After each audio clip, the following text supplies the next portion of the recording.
دوستو آج کی اردو ڈکشنری میں بات کروں گی عاصم پر.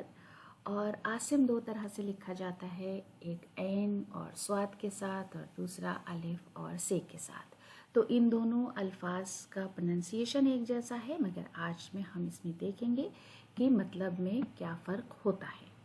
تو سب سے پہلے بات کریں گے لفظ عاصم کی، جو کہ عین سے شروع ہوتا ہے، عین الف صاد میم کے ساتھ. اس کا مطلب ہوتا ہے حفاظت کرنے والا، پارسا، بے گناہ، گناہوں سے بچانے والا اور خود کو گناہ سے باز رکھنے والا. ہندی میں پالک، رکشک، سنرکشک اور آشرے داتا.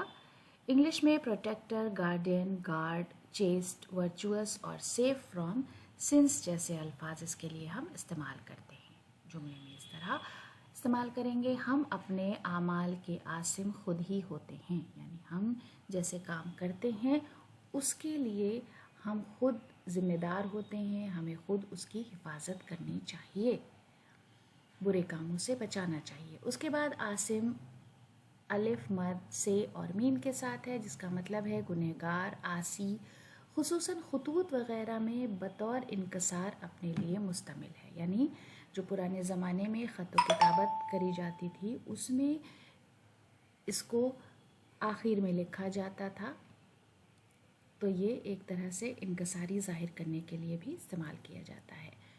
پاپی، پاتکی، پتراچار یا بات چیت آدی میں ونمرتا پرکٹ کرنے کے لیے پریوکت. سنر انگلش میں. امید ہے کہ آپ کو یہ عاصم یاد ہوگا. تو یہاں پر یہ انکسار کے معنوں میں استعمال ہوا ہے کہ امید کرتا ہوں کہ آپ کو یہ انسان یاد ہوگا. عاصم واسطی کا شعر ہے: بندگی میں عشق سی دیوانگی پیدا کرو، ایک دم عاصم دعاؤں میں اثر آ جائے گا. تو دوستو اسی شعر کے ساتھ آج کا ویڈیو ختم کرتے ہیں. اگلے ویڈیو میں آپ سے پھر ملاقات ہوگی. ویڈیو دیکھنے کے لیے بہت بہت شکریہ.